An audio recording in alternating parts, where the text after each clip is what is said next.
السلام علیکم ورحمۃ اللہ وبرکاتہ۔ ان الحمد للہ والصلاة والسلام علی رسول اللہ اشہد ان لا الہ الا اللہ وحدہ لا شریک لہ واشہد ان محمدا عبدہ ورسولہ اما بعد۔ معزز ناظرین، آج کے درس میں نفلی روزوں کے بارے میں ہم جانکاری حاصل کریں گے۔ نفلی روزے دو طرح کے ہوتے ہیں، ایک متعین یعنی شریعت نے دن، تاریخ یا مہینہ متعین کر دیا کہ فلاں فلاں تاریخ میں اتنے دن روزہ رکھنا ہے، اور دوسرا ہے غیر متعین یعنی شریعت نے رخصت اجازت تو دے دی روزہ رکھنے کے لیے، لیکن تاریخ یا دن کے بارے میں نہیں بتلایا۔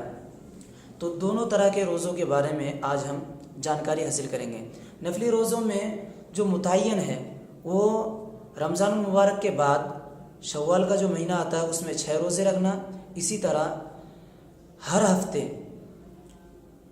پیر اور جمعرات کے دن، ہر ہفتے میں پیر اور جمعرات کے دن روزہ رکھنا، اسی طرح چاند کے حساب سے ہر مہینہ اسلامی تاریخ کے حساب سے ہر مہینے میں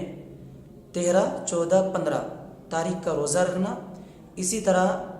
عرفات یعنی 9 ذی الحجہ کو حجہ کے دن روزہ رکھنا، محرم کا مہینہ پورے مہینے کا روزہ رکھنا، یا پھر شروع کے 10 دن کا روزہ رکھنا، یا پھر 2 دن